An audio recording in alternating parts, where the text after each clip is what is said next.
Good morning, students. Today we are going to learn special and interesting story, Monkey's Paw, and Standard 12th, Unit 7. I'm Shani Gaur from Jainacharya Juramji Vidyadham, Puj. Let's discuss.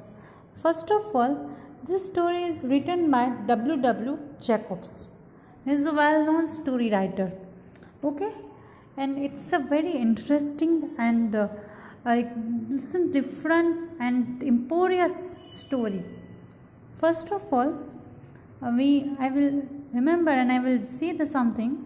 In our textbook is not written, but in original story, there one writer to quote something. First that be careful what you wish, you may receive it. And this story, this started at play. Let's listen. Monkey's Paw, W. Jacobs. On a cold and stormy night. હવે પહેલે તો આ જે મંકીસ પો છે ને એક સરસ મજાની વાર્તા છે. મંકીસ એટલે કે મંકીસ પો એટલે કે વાંદરાનો પંજો. હવે આ વાર્તામાં શું છે ખબર છે કે મિસ્ટર વ્હાઇટ અને મિસિસ વ્હાઇટ અને એમનો પુત્ર હર્બર્ટની વાત છે. એને વચમાં એક મહેમાન આવે છે. એ મહેમાન છે એ મોરિસ. હવે જે મહેમાન છે સાર્જન્ટ મોરિસ, એનાથી આખી પરિવાર ઉપર શું અસર પડે છે અને જે મેઇન ઇફેક્ટ છે આ મંકીસ પો એટલે કે જે આ વાંદરાનો પંજો છે એનાથી શું અસર પડે છે ને એની આ સ્ટોરી છે. એટલે જે આ મિસ્ટર વ્હાઇટ અને મિસિસ વ્હાઇટ અને એનો પુત્ર હર્બર્ટની વાત છે. અને એમાં એક દિવસ એમના ઘરે સર્જન્ટ મોરિસ કરીને વ્યક્તિ આવે છે અને એ શું લઈ આવે છે તો એક વાંદરાનો પંજો લઈ આવે છે જેમાં જંતર મંતર કરેલું હોય છે અને એક મેલી વિદ્યા એમાં કરવામાં આવી હોય છે. અને એ જે વાંદરાનો સુકાઈ ગયેલો એ પંજો હોય છે અને એમાં તમને કોઈ પણ 3 વિશ માંગો એ 3 વિશ પૂરી થાય એવી છે અને તમને એ 3 વિશ મળી શકે. એટલે તો મેં જે કીધું ને કે આ સ્ટોરીની સ્ટાર્ટિંગમાં એમ લખવામાં આવ્યું છે કે be careful what you wish, you may receive it. કે તમે કેરફુલ રહેજો કે તમે જે પણ માંગશો એ મળી જશે. યુ મે રિસીવ ઇટ, તમને એમ પ્રાપ્ત થશે. અને જે આ સ્ટોરી છે ને એ 1902માં પબ્લિશ થઈ છે. Okay, let's see. On a cold and a stormy night, Mr. White and his son Herbert were playing chess in their small living room of villa, while Mrs. White were sitting by the fire, knitting and talking to them occasionally. They were expecting a guest named Sergeant Morris, who was a family friend and had been posted in India and was back after completing his tenure. There he is, said Herbert, hearing the gate shoot loudly and heavy frosted coming to the door. હવે ઠંડી તોફાની રાતના શ્રીમાન white અને એના પુત્ર Herbert તેના ગ્રામ્ય નિવાસના નાનકડા એક બેઠક ખંડમાં બેસીને ચેસ રમી રહ્યા હતા. તે સમયે એમની જે વાઇફ શ્રીમતી વ્હાઇટ એ સગડી પાસે બેસી અને ગૂંથણ કામ કરી રહી હતી અને તેઓ વચ્ચે વચ્ચે વાતો કરતા હતા. તે લોકો સર્જન્ટ મોરિસ નામના એક મહેમાનની રાહ જોઈ રહ્યા હતા. અને જે આ સર્જન્ટ મોરિસ છે એમના કૌટુંબિક મિત્ર હતા જેને હમણાં જ ભારતમાં નોકરીનો સેવાકાળ પૂર્ણ કરી અને પરત આવ્યા હતા. હવે ત્યાં અચાનક એમને ફૂટસ્ટેપ સંભળાય છે અને દરવાજા ઉપર ટકોરા સંભળાય છે.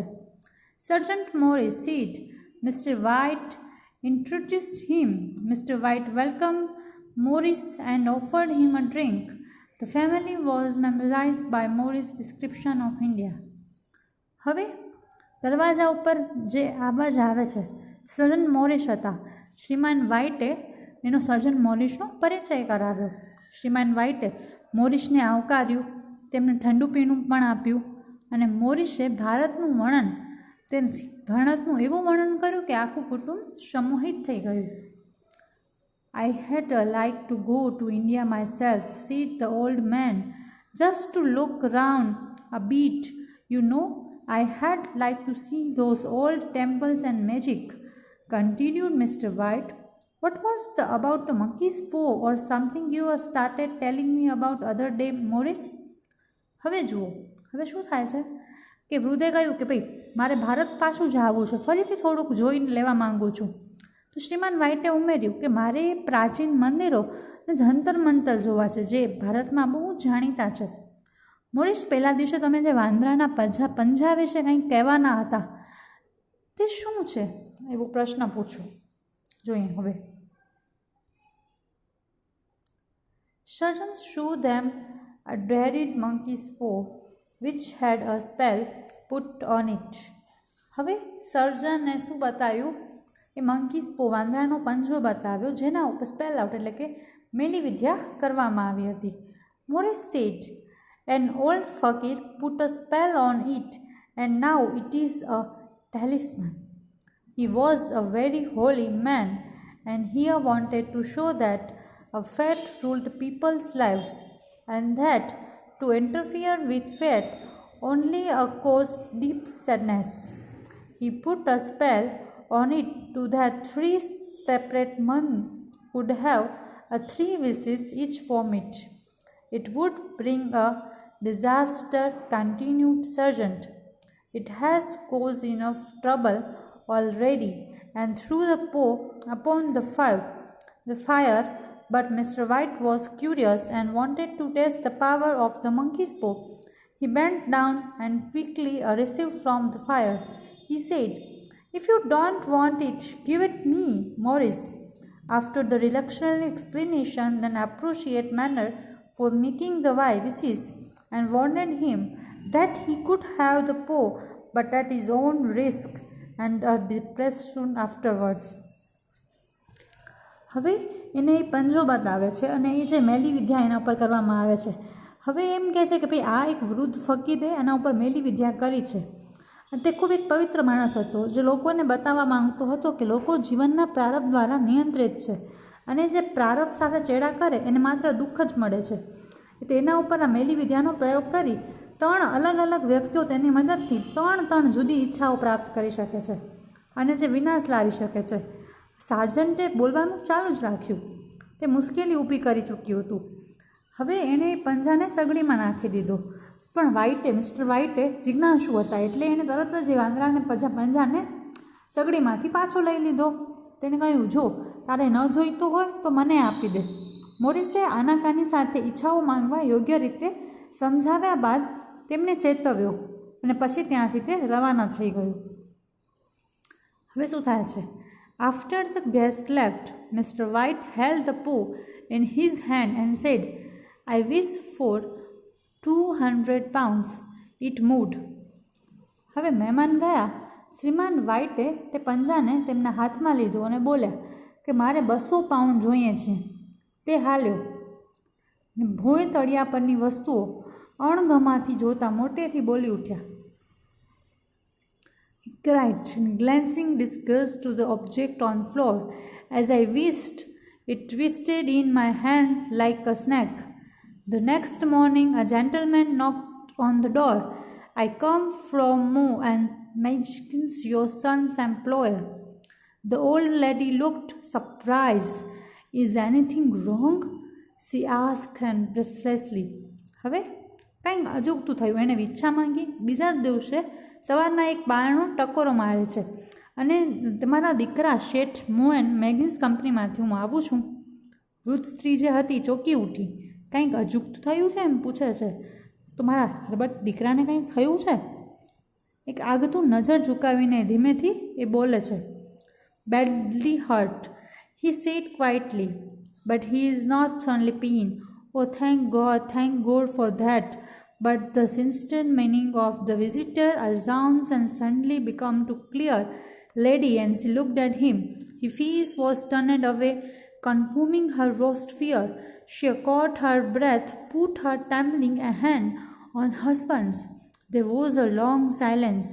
The stranger expressed grief and handed over an envelope containing some amount of monkey as a composition. Mr. White gazed with a look of horror at his visitor, his dry lips shaped the words. How much? 200 pounds was the answer. Mr. Wise found it very difficult to comprehend and he became the unconscious. હવે જે ભયજનક પ્રવાહ જે એને લાગી રહ્યું હતું એવું જ કંઈક થાય છે અને શ્રીમાન વાઇટ પૂછે છે કે ભાઈ મારા દીકરાને કાંઈ નથી થયું ને, તો ઓલો વ્યક્તિ એને હાથમાં 200 રૂપિયા આપે છે. કેટલા છે? તો 200 પાઉન્ડ છે. તો વ્હાઇટને સમજાઈ ગયું કે આ કંઈ કઠિન થઈ ગયું કે મેં 20 માંગી હતી, 200 પાઉન્ડ્સની મને મળી ગયા, પણ એના બદલામાં મારો દીકરો હારી ગયો, મારો દીકરો મરી ગયો. Unconscious, filled with sorrow at the turn of events, his wish was granted at the cost of his son's life. અને એની જે ઈચ્છા એ મંજૂર થઈ, પણ એનો પુત્ર જે હતો એ મરી ગયો એમ. After a few days, Mrs. White had demanded the monkey's paw as she wanted to make a wish and had her son back. I want it, she said. Why? I only just thought of it, she said hysterically. The other two wishes didn't I think of before? She replied and rapidly. What wish? He asked. Wish our boy alive again. Bring him back, cried the old woman. Mr. White explained that not only had Herbert been dead than days, but said that his body had been decayed beyond and recognition. હવે Mrs વ્હાઇટે ઈચ્છ્યું કે મને મારો દીકરો પાછો જોઈએ છે, મારે મારા દીકરાને જેવો જીવતો કરવાની ઈચ્છા છે, હું તને પાછો લઈ આવું. વૃદ્ધ સ્ત્રી જીસ પાડી અને વ્હાઇટને સમજાયું કે હર્બર્ટ માત્ર 10 દિવસ પહેલાં તો મૃત્યુ પામ્યો છે, એની બોડી આપણે પણ હજી ઓળખી નહીં શકીએ, તો એને પાછો લેવો અશક્ય છે એમ. Do you think I am frighten of my son? Mister White took out the monkey's paw. હવે અચાનક જ દરવાજો પર અવાજ આવવા લાગ્યો, જાણે કોઈ એને બોલાવી રહ્યું હોય. ટકોરા દરવાજા ઉપર સાંભળવા લાગ્યા. તો શ્રીમાન વ્હાઇટ પૂછ્યું, એ જરૂર મારો દીકરો જ હશે એમ. તો વૃદ્ધે જવાબ આપ્યો, દરવાજા તરફ દોડી ગઈ. ભગવાન ખાતર તું એને અંદર આવવા નહીં દઈશ એમ વ્હાઇટે કહ્યું કે તું એને અંદર આવવા નહીં દે, કેમ કે જો એ અંદર આવશે તો બહુ વિનાશ થશે એમ. તો you are afraid your own son, let me go, I am coming Herbert, I am coming. અને તું શું તારા જ પોતાના દીકરાથી ડર લાગે છે? મને જવા દો હર્બર્ટ, હું આવું છું એમ કરીને માં એ જાણે દરવાજો ખોલવા જઈ રહી છે. Mr. White searched frantically for the monkey's paw, fearful of what was likely to happen, as heard the chain rattling back and the bottom bolt down slowly, and shifting from the socket, he found the paw and made his the third and last wish. તરત જ વ્હાઇટે જે મોંકીઝ પો વાંદરાનો પંજો શોધ્યો અને પંજો ઉઠાવીને ત્રીજી અને અંતિમ ઈચ્છા વ્યક્ત કરી.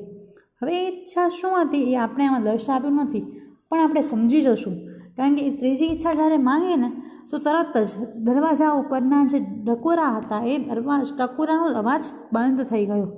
The sound of knocking stopped at once. Through its echoes could be heard within the house. Suddenly there were a sound of cracks of thunders. The house started collapsing, the roof walls and streets started falling down. They rushed towards the ground and sighed and disappointment, and then ran towards a main gate of life. Outside, the street lamp was surprised. Its lie overcome an empty road. The spell of the monkey's paw had worked. ને બહારની બાજુએ શેરીની જે બત્તી પણ એકદમ શાંત થઈ ગઈ. ખાલીખમ રસ્તા ઉપર પોતાનો ઉજાસ ફેલવાઈ રહી હતી અને વાંદરાના પંજાનું જે કામણ હતું એ કામ કરી ચૂક્યું હતું, કે એની જે ઈચ્છા હતી એ વાંદરાની પંજા પાસે જે ઈચ્છા માંગી હતી બધી પૂરી થઈ ગઈ હતી. હવે આ સ્ટોરી આપણે કેટલો સરસ મેસેજ આપે છે. શું મેસેજ આપે છે ખબર છે? કે આપણે જે પ્રારબ્ધમાં આપણે કોઈ પણ જે લખેલું છે કે જે વસ્તુ કુદરતની કરિશ્મા છે, કુદરતમાં દખલ કરીશું ને તો કુદરત આપણો વિનાશ જ કરશે. એટલે આપણે કુદરતની અંદર કુદરત જે રીતે કરે છે એની સાથે જવાનું છે. કુદરતની બાબતમાં આપણે કોઈ પણ દખલ હસ્તક્ષેપ કરવાનો નથી. ઇન્ટરપ્ટ કરશું તો કુદરત આપણને નુકસાન જ કરશે. એ આપણે આ સ્ટોરીમાંથી બહુ જ સરસ એવાનો મજાનો મેસેજ મળે છે. Okay, thank you.